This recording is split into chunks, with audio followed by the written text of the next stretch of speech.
Hi, I'm Doug Lapp, Town Administrator here in Rockland, and I'm pleased to be here today with Water Superintendent Crystal Cameron and Engineering Consultant Tara McManus from Weston and Sampson. So Crystal and Tara, thank you very much for being with us today. Appreciate it. Thanks for having us. So obviously we're here to talk about water. Have a number of questions I'd like to ask.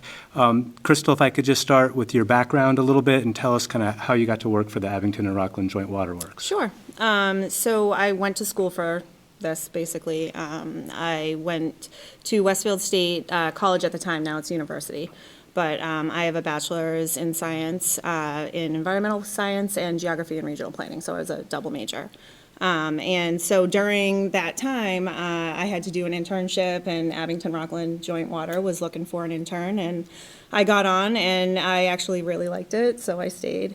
2 years after getting on full-time, I was promoted to chief operator, and I think it was 16 years in that, maybe 18 years in that position, and then I was promoted to assistant super, and I ran that position for about 3 years, and then here I am now as superintendent. So that's great. It's been a ride. Yeah, that's great.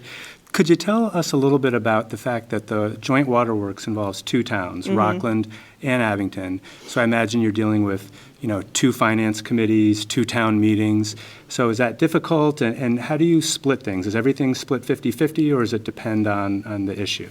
So it's definitely a lot of work. It's not just, a general fund type situation. So we're an enterprise account, and I think that's one of your questions coming up. But we're self-funded, so everything that we do that runs our department is funded by the water bills that people pay. Taxes have nothing to do with it. So I know there's like a base fee that everybody pays, and then whatever you use for your water is what you pay for your bill and how you fund our department. So that being said, we have two towns. I actually have three budgets, an Abington budget, a Rockland budget, and a joint budget. And it's not necessarily split 50-50. It depends on consumption. So if there's more water being consumed in Rockland will pay a little bit more out of that budget than Abington will, and vice versa. So we analyze it every year, and we change the percentage on which town pays more. That makes sense. Yeah. Can you talk a little bit about the age of the water infrastructure? What condition is our water infrastructure in? So that's definitely a hot topic in town. The water mains are old. We do our best to try to replace the mains, as we get some hot spots in town, more complaints might come in, you're getting some dirty water. We're seeing a high concentrated amount of breaks in a certain area in town. We'll know to focus on that. But water mains are really expensive to replace. It's millions and millions. I'm sure you can attest to that. Millions of dollars to replace a water main. So it's not an easy, fast project, something that we can usually fund from our budget. We usually look for grants or things like that, loans. But the water mains are old. So we have replaced quite a few over the years, but, we're going to be working towards doing that too, to improve water quality. So you just touched a minute ago on how you're self-funded as an enterprise fund, so water rates pay for all the expenses. Right. Are you looking at any potential rate increases? Have you been evaluating your rate structure? Can you talk a little bit about that? Sure. So we did, the Board of Water Commissioners, they voted recently to go up on the water rates. For a while, we were, pretty even and had not really too many water increases for the rates. But recently, there is going to be a pretty good increase up to $8. I think it's been $6. It's going up to $8. Per 100 cubic feet of water, and it's definitely going to be significant for some. If you don't use a lot of water, it's not going to be all that significant, but the majority of that money is going to be used to pay back the PFAS loan that we had to take out in order to address that problem, which I'm sure we're going to roll into at some point. We'll definitely talk about but that. But yeah, we are also doing a water rate study just to look towards the future and make sure we're addressing all our concerns too. So we got actually a grant recently for that, so we're going to address that. So I imagine a rate study is looking at what your future cost will be, and I assume you get input from your engineers on that, and then Yep. they're looking at what the rates will need to be to cover those future expenses. Right. That's generally how it works. Right, so it's not just something that we're just, we're throwing money at this. We actually have a plan, and it's going to move forward that way. And we like to do it with, an organized structure rather than just, kind of crazy and addressing problems as they come. Have a plan and move forward with it for the future. That makes sense. Can you talk a little bit about whether we're still in a drought? I know there's been a lot of maps and a lot of warnings put out there. Are we still considered to be in a drought? We most definitely are. I know, we've had a lot of rain here and there, and, we tend to hear from residents, oh, it's been raining for X amount of days, how can we still be in a drought? Snow is really where we get the recharge, and if you were to see what the reservoirs look like right now, you'd understand why we feel the way we do. Very concerned about the summer, the spring, the fall. We were counting on snow, and we didn't get any. I know we still have a month or so to, cross our fingers, but I just don't know what type of significance that's going to really bring for us. So the reservoirs are very low. In my career here, I've never seen them this low at this time, so. And I assume that's not just a Rockland problem, that's a regional problem. It's regional, right? correct, yeah. So it's definitely a concern. We're constantly having correspondence from DEP, EPA, ways to conserve water, which I'm sure we're going to address later. Just being mindful of how you're using water and, what we can do on our end. So that's a perfect segue to the next question, which was what types of conservation efforts is the water department actually funding or encouraging folks to do? Sure. So we developed a new application over the last year for when you want to put in a renovation, a new bedroom, when developers want to come in and they, want to put in a development, which isn't going on right now, but you have to fill out this application. And in that application, you pay what's called mitigation fee. So those fees that we collect are going to go towards a program that we've developed to conserve water. So once we have enough funding in this account that we put aside, we're going to hire, a contractor, and we're going to fund replacing, low flow toilets, older toilets with low flow toilets, things like that, in order to push forward with water saving measures, because it's needed. And what about just your average resident? What types of things should they be doing on their own proactively to help conserve? The biggest thing that we see is the irrigation, the outdoor watering. I understand people have vegetable gardens and things like that. That we understand is something that people want to do, and the handheld hoses is really the best thing for that. Periodic watering and abiding by our wishes with the restrictions, but the irrigation is something that just we really would love to see stop.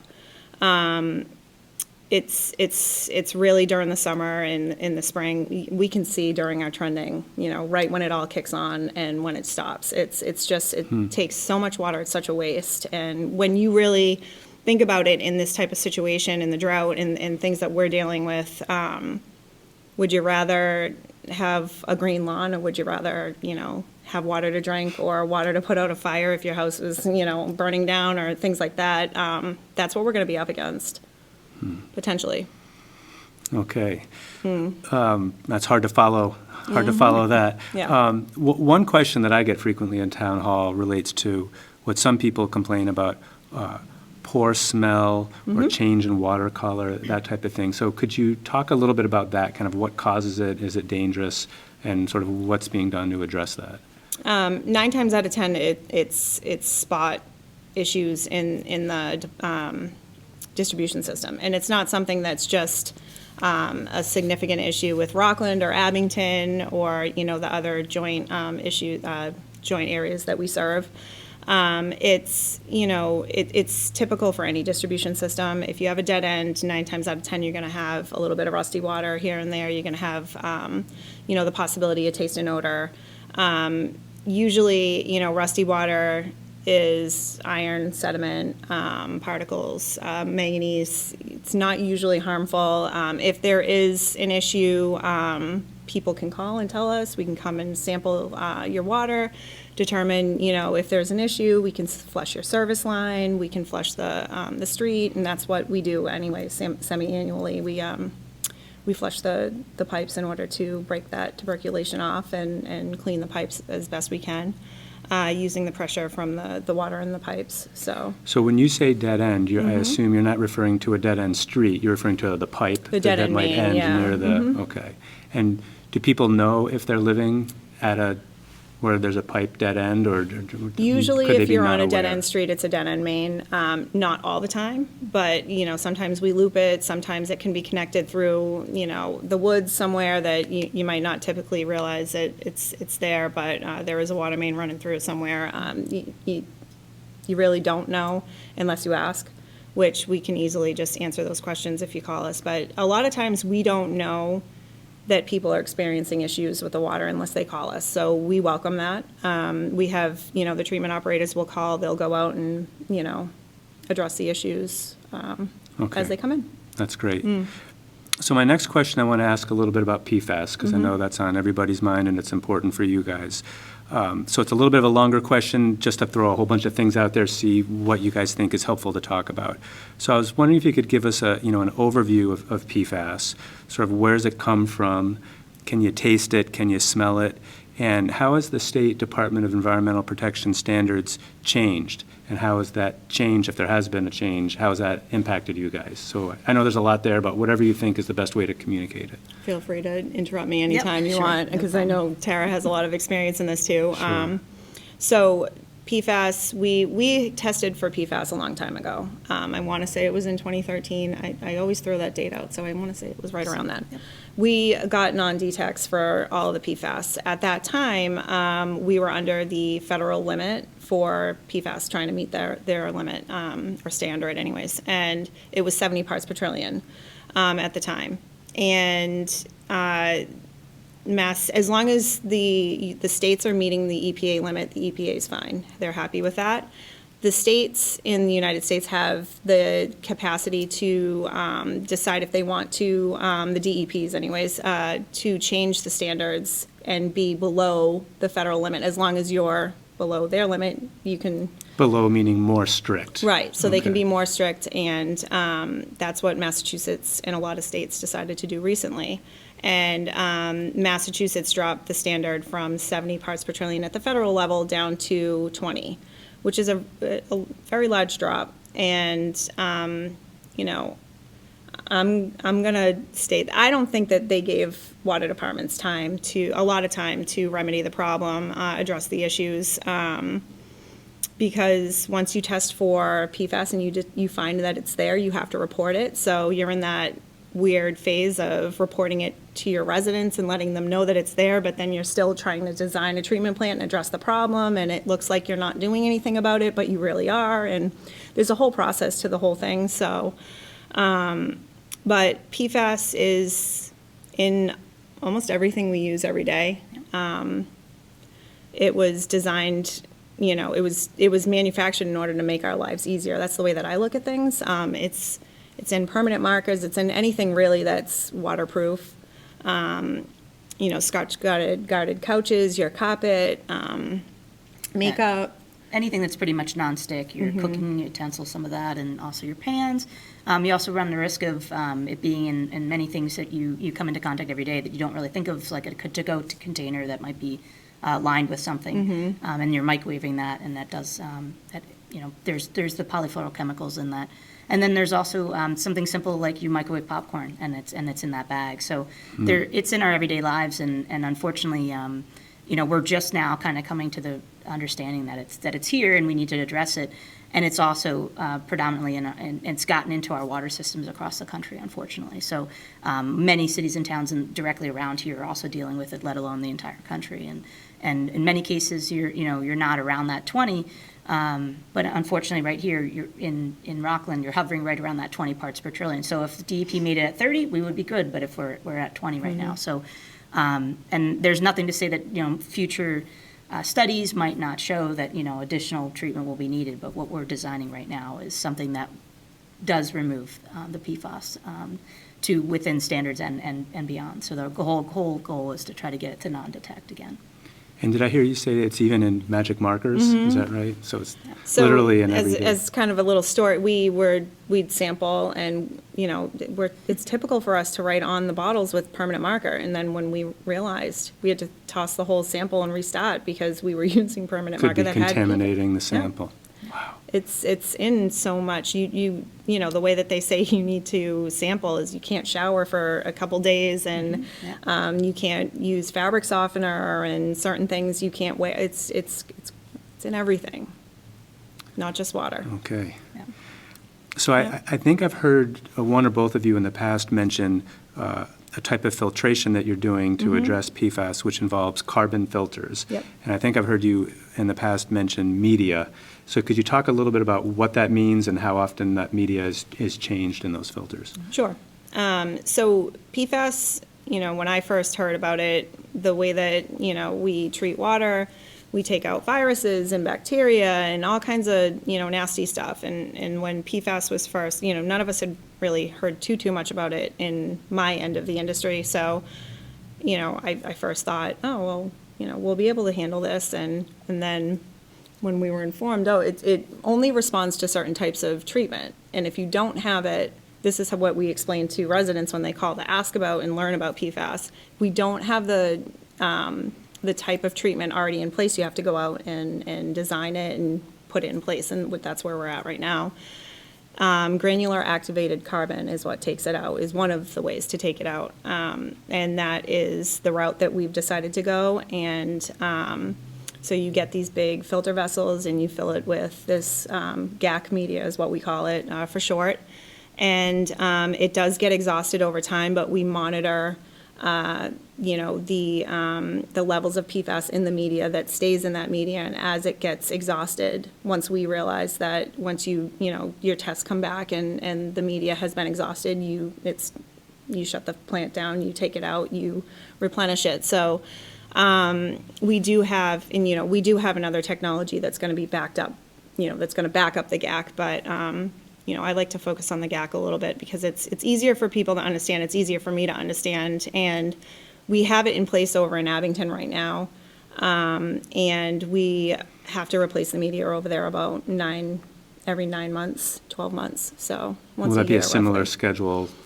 Well, it's here? all about, concentration of PFAS at the source and like what you're treating and the flow of the water that you're putting through. So it's really going to be kind of trial and error over here in Rockland. In Abington, it's once every 9 to 12 months, but, we'll see how things go when we get the plant up and running.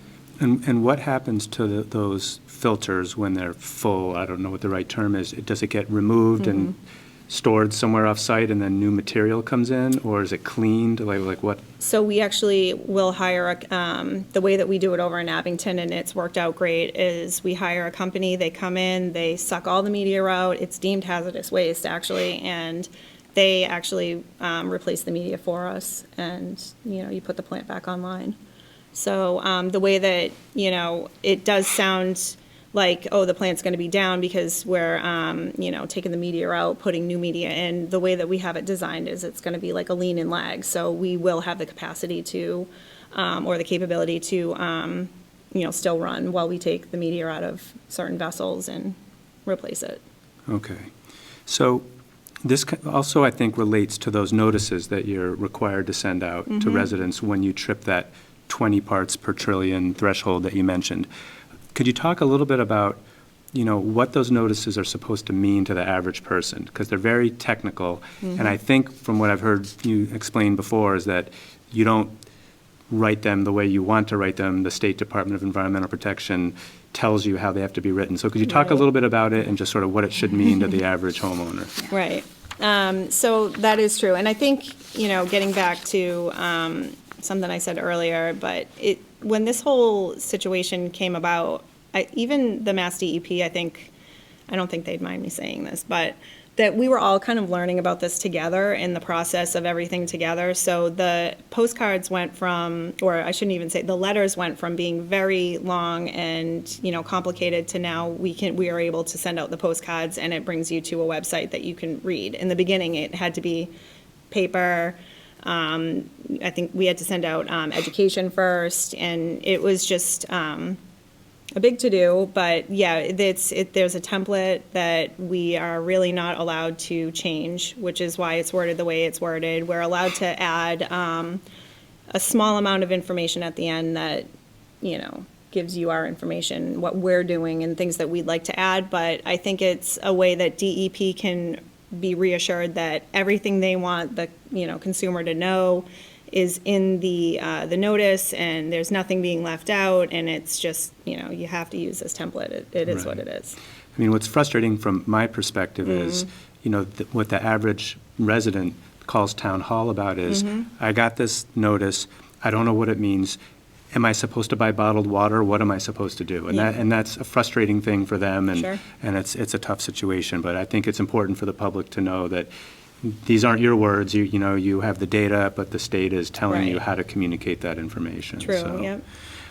So I guess another related question that's come up a lot is, how come it changes? How come sometimes you're below the standard and other times you go above the standard? Kind of what accounts for that?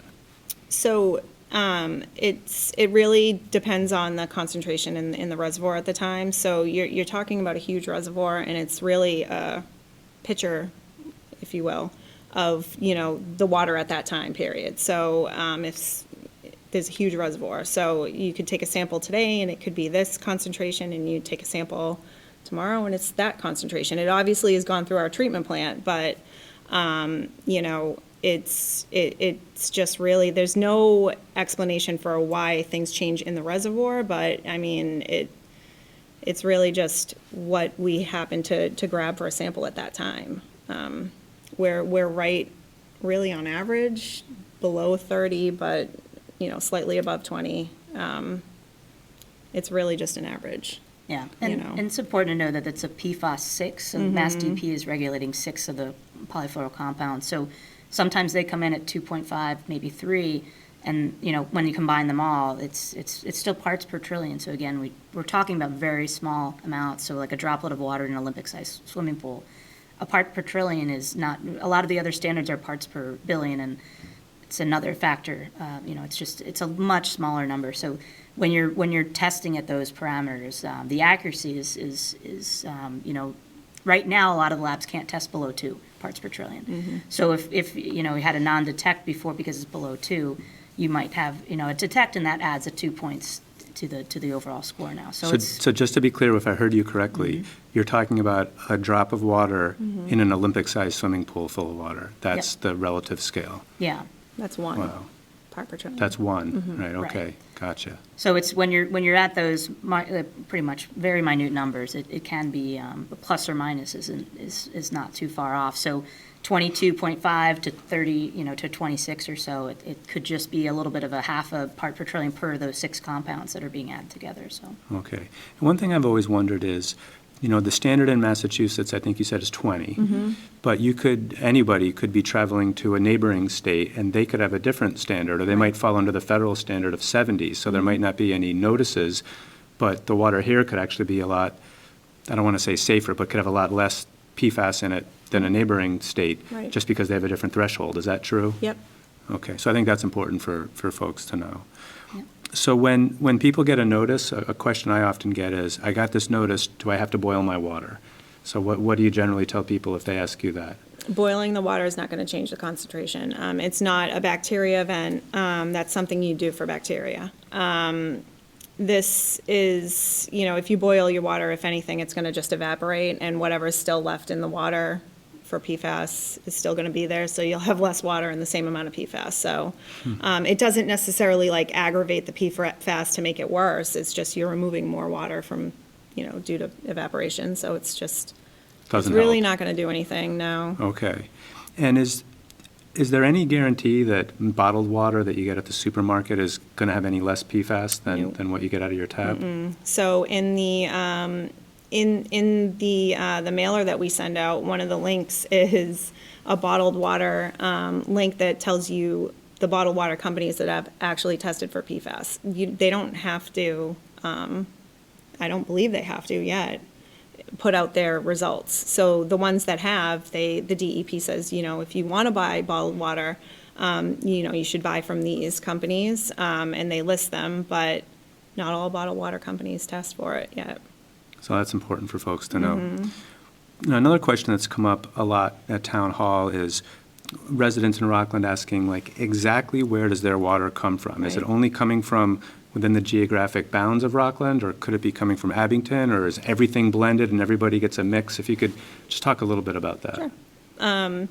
So we have 3 treatment plants. The treatment plant in question that we're speaking about right now is the one in Rockland, and it's on Hingham Street. Really, the water that comes out of that treatment plant stays pretty local to the area. If you live on this side of town by Hingham Street, I'd say most likely you do get the water from Hingham Street Water Treatment Plant or the Hannigan Water Treatment Plant. Great Sandy Bottom, and if you have a question about where your water comes from, you're more than welcome to call, and we can, try to work it out. We have to send these letters to everybody because we have an interconnected system. At any one given time, if there's like a catastrophic event and it changes the directionality of the water, we want everybody to know that what's going on. Potentially what, you could get the water from Hingham Street that you don't normally and typically get. We did a hydraulic model a long time ago. It showed us the typical flows of each treatment plant. Great Sandy Bottom, like I was saying, is really the workhorse of our system, and the PFAS levels over there are very, very low, well below 10, usually well below 5. And that does feed a great deal of Rockland, and it feeds the majority of Abington, along with Myers Ave water treatment plant that's in Abington too. Great Sandy Bottom's in Pembroke. And, you'll get some blending somewhere in the middle, right around Union Street and those areas between the Rockland treatment plant in question and Sandy Bottom. But usually, this isn't always a guarantee, but usually anything, Union Street and over towards Abington is usually Sandy Bottom. And anything on this side of that is usually Hingham Street. But like I said, we have to send this out just in case. Wyman's Field area, that's usually Sandy Bottom. Concord Street's usually Sandy Bottom. It's really hard to put our finger on it all the time, but we can typically, tell people typically where they get their water from. Okay. But usually it's, we would love to put out a map and say, this is if you live in this area, but we really can't do that, just because if anything ever changed, we don't want people to go just based on that map. It's all situational, so. That makes sense. Giving us a call would probably be the best.